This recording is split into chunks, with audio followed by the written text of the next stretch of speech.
آج دنیا کے اندر جنہیں نامور سائنسدان مانا جاتا ہے، آئنسٹائن اور نیوٹن، امام احمد رضا خان فاضل بریلوی رحمۃ اللہ تعالی علیہ نے بر صغیر میں بریلی شریف میں بیٹھ کر ایسے سائنسدانوں کا رد بلیغ فرمایا۔ اس ہستی کا نام احمد رضا ہے، اور یہ ملکہ اور یہ کمال کہاں سے میسر آیا، یہ بھی سن لیجئے گا کہ ایک مرتبہ دور طالب علمی، ہمارے ہاں بچوں کے جو کھیلنے کے دن ہوتے ہیں نا، امام احمد رضا 8 سال کی عمر میں درس نظامی کے دوسرے درجے میں پڑھائی جانے والی علم نحو کی کتاب ہدایت النحو پر عربی میں حاشیہ تحریر فرماتے ہیں۔ ہمارے بچے جس عمر میں وضو، نماز، غسل کے مسائل سے آگاہی حاصل نہیں ہوتی، امام احمد رضا اس عمر میں عالم بن جاتے ہیں، تمام دینی علوم سے فراغت حاصل فرما لیتے ہیں۔ اور جس عمر میں بچوں کو لا ابالی کی عمر ہوتی ہے، جنہیں نماز کے ارکان، نماز کے واجبات، نماز کی سنتوں کا بھی علم نہیں ہوتا، امام احمد رضا اس عمر میں رضاعت کے مسئلے پر ایسا فتویٰ تحریر فرماتے ہیں کہ آپ کے والد ماجد کو بھی جس فتوے کے لیے مزید مطالعے کی ضرورت ہوتی ہے، آپ فی البدی اس فیصلے کو، اس فتوے کو مکمل فرما دیتے ہیں۔ وہ احمد رضا ہیں۔ دور طالب علمی، اسی پڑھائی کے درمیان آپ ایک مرتبہ آپ کے والد محترم نے دیکھا کہ جیومیٹری کی، مثلث کے کچھ مسائل حل کر رہے ہیں، تو آپ کے والد محترم نے فرمایا، بیٹا آپ اپنے دینی اسباق پر توجہ دیجئے، اللہ نے چاہا تو یہ دیگر علوم جو ہیں یہ نگاہ مصطفیٰ سے ایسے ہی آپ کو عطا کر دیے جائیں گے۔ اور یہی وجہ ہے کہ اگر کوئی ماہر عمرانیات سوال کرتا ہے، امام احمد رضا اس کا جواب دیتے نظر آتے ہیں۔ اور دارالافتاء کے شعبے سے میں بھی وابستہ ہوں، یہ بات انڈرسٹوڈ ہے کہ ہمارے دارالافتاء میں بھی مختلف شعبہ جات ہیں۔ جدید مسائل کے حوالے سے، بیوع کے حوالے سے ایک الگ ایکسپرٹ مفتی ہوتا ہے، نکاح، طلاق، جائیداد کے حوالے سے جو مفتی ماہر ہوتا ہے وہ انہی مسائل میں فتویٰ دیتا ہے، وہ دیگر مسائل میں دوسرے مفتی کے پاس بھیج دیتا ہے جو اس شعبے کا ایکسپرٹ ہوتا ہے۔ یہاں بھی بے شمار شعبہ جات ہیں، مگر امام احمد رضا کے پاس اگر عمرانیات کا سوال آتا ہے، امام احمد رضا اس کا بھی جواب عطا فرماتے ہیں۔ اگر ارضیات کا، زمین کے مخزن اور خزائن اور معدنیات کا سوال آتا ہے، احمد رضا اس کا بھی جواب عطا فرماتے ہیں۔ اگر فلکیات کا سوال آتا ہے، احمد رضا اس کا بھی جواب عطا فرماتے ہیں۔ اگر ارضیات کا، میتھمیٹکس کے سوال آتا ہے، احمد رضا اسے بھی جواب عطا فرماتے ہیں۔ جرمنی سے پی ایچ ڈی کی ڈگری رکھنے والا سر ضیاء الدین، جس کا نام ہے، بڑی یونیورسٹی کے لیکچرار ہیں، میتھمیٹکس کے اصول کے اندر ایک مسئلے کے اندر پھنس گیا، اور اس مسئلے کے حل کے لیے وہ انگلستان جانے والا تھا کہ ماہر ارضیات، ماہر میتھمیٹکس، مضمون کے ماہرین وہاں ملیں گے، ان سے یہ میں مسئلہ حل کرواؤں گا۔ وہاں اسلامیات کے پروفیسر صاحب سر ضیاء الدین کو یہ مشورہ دیتے ہیں کہ آپ اتنی دور میتھ کے مسائل کے حل کے لیے جا رہے ہیں، آپ ایسا کیجئے، بریلی چلے جائیے، وہاں احمد رضا خان کے ایک عالم صاحب ہیں، وہ آپ کا مسئلہ حل کر دیں گے۔ اب پی ایچ ڈی کی ڈگری رکھنے والا اور ایک مولانا صاحب، ایک عالم، ایک مفتی، اور وہ بھی فن میتھ کا، ریاضی کا جو سب سے مشکل سبجیکٹس ہے، جس میں اکثر طلباء کو موت پڑ جاتی ہے پڑھتے ہوئے، پڑھنے اور پڑھانے والے جانتے ہیں کہ سب سے مشکل ترین میتھمیٹکس کو جانا جاتا ہے۔ وہ کہنے لگے، مولانا کیسی بات کر رہے ہو، میتھمیٹکس کا سوال، اور میں P H D degree holder, math میں جس نے پی ایچ ڈی کی ہوئی ہے، اور وہ مسئلہ مجھے نہیں آ رہا، اور ایک مولانا صاحب کو کیسے یہ مسئلہ پتہ ہوگا؟ کہنے لگے نہیں میں نہیں مانتا. انہوں نے کہا نہیں آپ اتنی دور جا رہے ہیں, راستے میں چلتے چلتے وہاں سے بھی ہوتے جائیے, شاید آپ کا مسئلہ حل ہو جائے. سامعین محترم, کہنے کی باتیں لمبی چھوڑنے کو بہت ہے, یہ حقیقت ہے. جس کے ساتھ یہ معاملہ پیش ہے وہ خود لکھتا ہے کہ جب میں گیا, امام احمد رضا کا یہ معمول تھا کہ عصر کے بعد آپ بیٹھا کرتے تھے, لوگوں کی باتیں سنا کرتے, جواب دیا کرتے تھے. کہتے میں گیا, ملاقات ہوئی, پوچھا کس لیے آئے ہو؟ میں نے کہا ایک مسئلے کے لیے حاضر ہوا ہوں. کہا بیان کرو. کہتے ہیں وہ اپنا کوئی کام کر رہے تھے, میں نے میتھ کا وہ مسئلہ بیان کرنا شروع کیا. آپ کچھ تحریر فرماتے جاتے ہیں. میں نے جب مسئلہ بیان کر چکا, ایک کاغذ کا ٹکڑا آپ نے میرے آگے رکھ دیا, کہا یہ ہے آپ کے مسئلے کا جواب. سر ضیاء الدین فرماتے میں دیکھ کر حیران رہ گیا, دنگ رہ گیا کہ میں P H D degree holder mathematics میں جس مسئلے کو حل نہ کر سکا, امام احمد رضا نے وہ چند سیکنڈوں میں حل کر دیا. اور اسی وقت آپ کے ہاتھ کا بوسہ لیا اور پھر زندگی بدلی, اور پھر سارے معاملات ہوئے اور عشق اعلیٰ حضرت میں گرفتار ہو گئے. دنیا اسے امام احمد رضا کہتی ہے. حسن من, میرے امام احمد رضا نے کون سا فن ایسا ہے جس میں قلم نہیں اٹھایا؟ ایک تو ہوتا ہے نا فن کے بارے میں سرسری سی معلومات, بلکہ آپ نے جس فن پر بھی قلم اٹھایا ہے اس فن کا حق ادا کر دیا, اس فن کا حق ادا کر دیا ہے. امام احمد رضا خان فاضل بریلوی رحمۃ اللہ تعالی علیہ, یہ اللہ کی عطا ہے, یہ عطائے مصطفیٰ ہے, نگاہ مصطفیٰ تھی, کیونکہ یہ اللہ کا اصول ہے, سنت الہیہ ہے. جب جب دین پر کڑا وقت آتا ہے, اللہ تبارک و تعالی دین کی ترویج اور اشاعت کے لیے, دین کی حفاظت کے لیے اپنے لوگوں کو بھیجتا ہے. یہ ہسٹری چلی آ رہی ہے.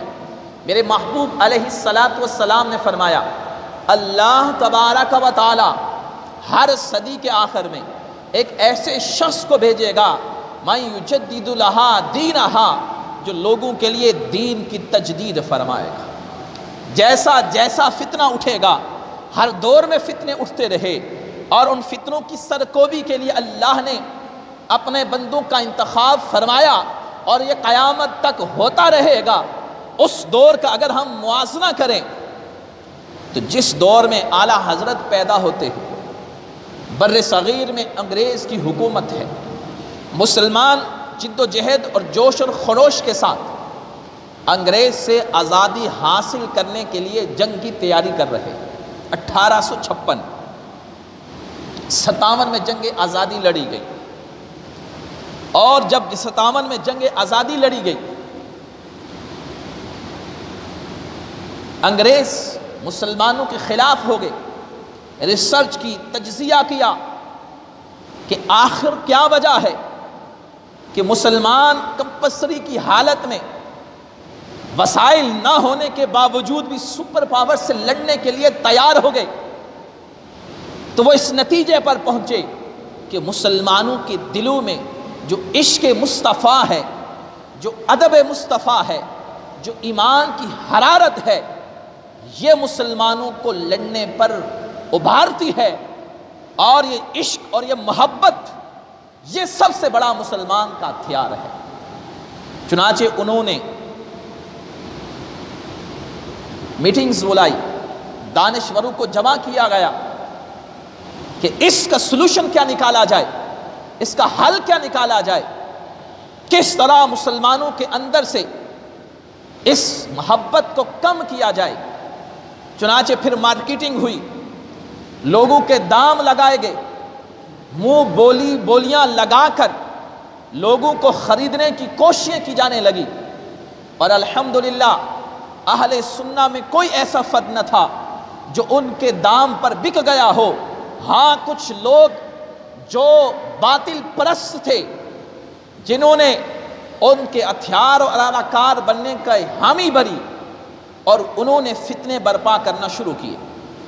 سب سے پہلے سر سید جیسے خبیث شخص نے فتنہ برپا کیا کہ اس نے اس جنگ آزادی کو بغاوت کا نام دیا, اور جس کی پاداش میں 5000 علماء کو سرے عام پھانسیاں دی گئی، لٹکایا گیا، چمڑیاں ادھیڑ دی گئی۔ مولانا عنایت اللہ کاکوروی رحمۃ اللہ تعالی علیہ، مولانا کافی رحمۃ اللہ تعالی علیہ، مولانا فضل حق خیر آبادی جیسی عظیم قدر علمی شخصیات کو شہادت کا جو ہے وہ جام نوش کرنا پڑا۔ تو سر سید نے یہ فتنہ بویا، اس نے اسباب بغاوت کے نام سے ایک رسالہ لکھا، اور پھر اس کے بعد انگریز کے ساتھ چاپلوسی کرتے ہوئے، یہ تاریخ کا حصہ ہے، یہ تاریخ کا حصہ ہے کہ سب سے پہلے اسلام میں بر صغیر میں جس شخص نے فرقہ واریت اور تعصب اور دین اسلام اور مسلمانوں کی یگانگت اور اتحاد کو پارا پارا کیا، یہ یہی شخص ہے۔ اسی شخص نے ایک علیحدہ جماعت کے نام سے، ایک علیحدہ سوچ کے نام سے، ایک ماڈرن سوسائٹی کے نام سے، ایک جدید اسلام کے نام سے تحریک کا آغاز کیا، جسے علی گڑھ تحریک کا نام دیا جاتا ہے۔ اور اس نے خطبات احمدیہ لکھی کتاب، جس کے اندر اس نے معجزات کا انکار کیا، کرامات کا انکار کیا، انبیاء کرام علیہ الصلاۃ والسلام کے جو فضائل اور کمالات ہیں ان کا انکار کیا، فرشتوں کا انکار کیا، جنات کا انکار کیا، حساب و کتاب عذاب قبر کا انکار کیا۔ ایسی واہیات اس نے بکی، اور اسلام اور مسلمانوں کے لیے زہر قاتل یہ ثابت ہوا۔ تو انگریز نے سب سے پہلے اسے خریدا۔ اور اگر آپ ہسٹری کو پڑھیں کہ اس نے جو ایک سکول قائم کیا تھا، وہ کس بنیاد پر قائم کیا تھا، کہاں سے مال آیا تھا، کس نے جگہ دی تھی، اور اس کو فنڈنگ کس نے کی تھی، یہ تاریخ کا حصہ ہے۔ یہ سب انگریز کے لگایا ہوا پودا تھا۔ یہ پودا چلتا ہے آگے، یہ اپنے شاخوں کو پھیلاتا ہے، لوگ بکنا شروع ہو جاتے ہیں، اور بک کر انگریز کی ایما پر قلم اٹھاتے ہیں اور اللہ کی توحید پر حملہ آور ہوتے ہیں، کہیں شان مصطفیٰ پر حملہ آور ہوتے ہیں، کہیں اولیاء کے شان اور فضائل پر حملہ آور ہوتے ہیں۔ یہ کتابیں اسی دور میں لکھی گئی 1857 کے بعد۔ اور میں بڑے وثوق سے کہتا ہوں، جو ہسٹری کا طالب علم ہے، جو تاریخ پڑھنے والا ہے، 1857 سے قبل بر صغیر کے اندر، بر صغیر پاکستان، ہندوستان، بنگلہ دیش کے اندر کوئی ایک ایسی مسجد، کوئی ایک ایسے مدرسے کا نام نہیں بتا سکتا جس مدرسے کا نام اہل حدیث ہوا ہو، دیوبندی مکتبہ فکر سے ہوا ہو، منکرین حدیث سے ہوا ہو، غامدیت سے ہوا ہو، پرویزیت سے ہوا ہو، چکرالویت سے ہوا ہو، قادیانیت سے ہوا ہو۔ اس سے پہلے کوئی مسلمانوں کے اندر تفرقہ یہاں نہیں تھا، کوئی گروہ بندی نہ تھی، سب مسلمان تھے، اور سارے صحیح العقیدہ مسلمان تھے۔ الحمدللہ سارے صحیح العقیدہ مسلمان سنی تھے، کوئی دوسرا فرقہ نہیں تھا، نہ اس کی بنیاد تھی، نہ اس کا وجود موجود تھا۔ یہ سارے پودے انگریز نے لگائے۔ اب جب یہ پودے لگائے گئے تو مسلمانوں کے عقائد پر حملہ کیا گیا۔ تعظیم مصطفیٰ دل سے نکالنا تھا تو لکھنے والے سے یہ لکھوایا گیا کہ لکھو، نبی کی تعظیم بڑے بھائی جتنی کرو۔ نبی ایسے ہی ہے جیسے علاقے کا نمبردار اور چودھری ہے، کہا نبی کو اتنا مقام نہ دو، نبی کی اتنی تعظیم نہ کرو، بلکہ اس کی تعظیم فقط بڑے بھائی جتنی کرو۔ لکھنے والوں نے پھر لکھا کہ ایمان کو اگر خراب کرنا ہے تو نبی کی شان میں تنقیص کرو۔ کہا نبی کو علم غیب نہیں ہے، نبی معاذ اللہ مر کر مٹی میں مل گئے، نبی جو ہے وہ کسی چیز کا اختیار نہیں رکھتا، نبی کی حیثیت فقط معاذ اللہ ایک ڈاکیے سی کی ہے جو آیا، پیغام دیا اور چلا گیا، اب ہمیں کسی کی ضرورت نہیں ہے۔ یہ ساری کتابیں، یہ سارے جن میں مغلظات لکھے گئے، یہ 1857 کے بعد لکھے گئے، یہ 1857 کے بعد لکھے گئے، اور اسلام پر حملہ کیا گیا، ہادی اسلام پر حملہ کیا گیا، شان الوہیت میں تنقیص کی گئی، اولیاء پر جو ہے وہ زبانیں دراز کی گئی۔ تو اللہ تبارک و تعالیٰ نے ایک ایسے شخص کا انتخاب فرمایا جس نے ہر فتنے کا، چاہے وہ رافضیت کا ہو، وہ نسبیت کا ہو، وہ نجدیت کا ہو، وہ کسی دیابنا کا ہو، وہ وہابیت کا ہو، منکرین حدیث کا ہو، قادیانیت کا ہو، چاہے وہ چکلالویت کا ہو، چاہے وہ غامدیت کا ہو، پرویزیت کا ہو، یا سر سید کا فتنہ ہو، جو فتنہ اٹھا، امام احمد رضا نے ہر فتنے کا علمی مقابلہ کیا اور اسے دندان شکن جواب عطا فرمایا۔ قادیانی کے خلاف سب سے پہلا جس شخص نے رسالہ لکھا اسے دنیا امام احمد رضا کہتی ہے۔ 3 رسالے اعلیٰ حضرت کے قادیانی کے خلاف موجود ہیں، 3 رسالے سیدی اعلیٰ حضرت نے سب سے پہلے اس فتنے کا کلا کما فرمایا۔ وہابیت کی جڑیں جو شاہ اسماعیل دہلوی نے لگائی تھی، جس کو تقویت الایمان کے نام سے کتاب کو یاد رکھا جاتا ہے، وہ تقویت الایمان تفویت الایمان، ایمان برباد کرنے والی کتاب ہے، جہاں مسلمانوں کے یہ عقائد کو لوگوں کے اندر پھیلایا گیا کہ معاذ اللہ یہ عمدہ ریکارڈ بات موجود ہے۔ حوالہ میں کتاب کا بتا دوں گا، مارکیٹ سے جا کر خرید لیجئے، کس فرقے کی ہے وہ آپ کو پتہ چل جائے گا کہ نماز میں حضور کا خیال آئے اس سے بہتر ہے اپنے بھیل یا گدھے کا خیال کر لیا جائے۔ یہ کس دور میں ہوا؟ یہ اسی دور میں ہوا جب انگریز نے مسلمانوں کے اندر سے عشق مصطفیٰ کی حرارت کو ختم کرنا چاہا اور طرح طرح سے ہیلے بہانوں سے لوگوں کے ایمانوں پر ڈاکہ ڈالنا چاہا، تو میرا امام اللہ کے حکم سے عطائے مصطفیٰ سے کھڑا ہوا اور ہر باطل کو ایسا جواب دیا کہ ان کے دانت کھٹے ہو گئے اور جواب دینے کے قابل نہ ہوئے۔ اور جب یہ جہاں جواب نہ بن پایا تو حرم میں حجاز میں گئے، اس وقت تک وہاں ترکی عثمانی حکومت کے زیر انڈر تھے حرم، اور وہاں اہل سنت کے ہاں اثر رسوخ تھا، وہاں کے علماء سنی تھے۔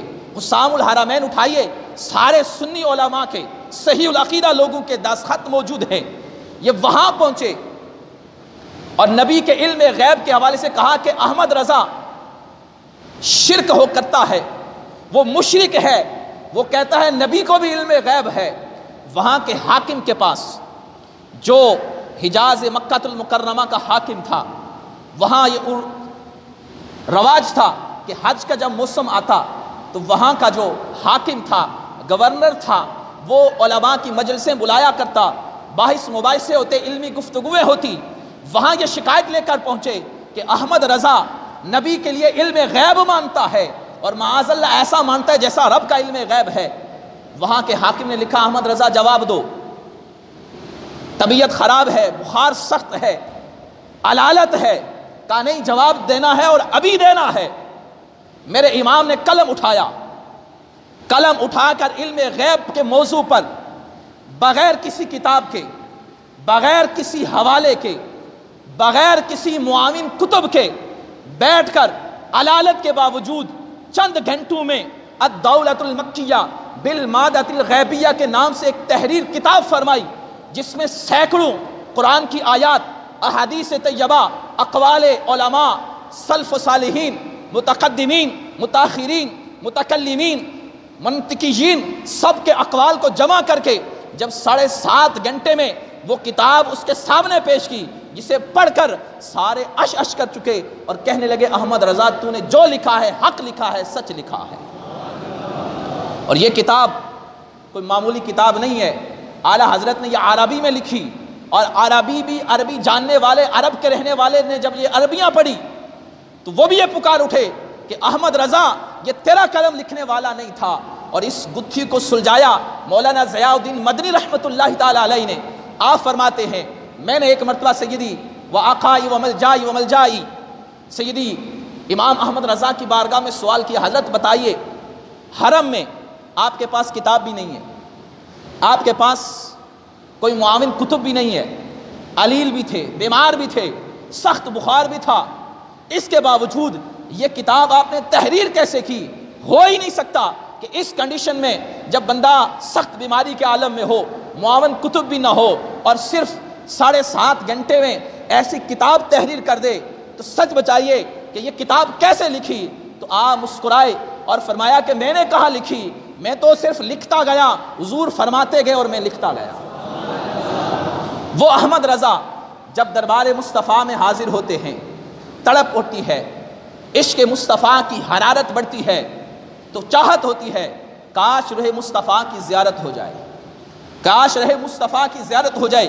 اور ایک کلام لکھا، وہ سوئے لالا زار پھرتے ہیں، تیرے دن اے بہار پھرتے ہیں۔ کلام پڑھا، استغاثہ کیا، زیارت نہ ہوئی، دوسرے دن پھر حاضر خدمت ہوئے رات کے وقت میں، اور اس شعر کو پڑھتے جا رہے ہیں، اور اس غزل کو جب نعت یا کلام کو پڑھتے جا رہے ہیں، روح مصطفیٰ حجاب ہٹتے ہیں اور روح مصطفیٰ سامنے ہو جاتا ہے، اور اسی لیے پھر لکھا تو زندہ ہے واللہ، تو زندہ ہے واللہ، میری چشم عالم سے چھپ جانے والا۔ قسم اٹھا کے کہا یا رسول اللہ آپ زندہ ہیں۔ وہ لوگ جن کے عقیدے ہیں نبی مر کر مٹی میں مل گئے معاذ اللہ، ان کو قسم کھا کے کہا کہ تو زندہ ہے واللہ، اللہ کی قسم رسول اللہ زندہ ہے، نبی حیات ہے، نبی کو موت نہیں آتی۔ امام احمد رضا نے یہ جب لکھا اور جب روح مصطفیٰ سے حجابات اٹھے تو پھر کیا انداز تھا۔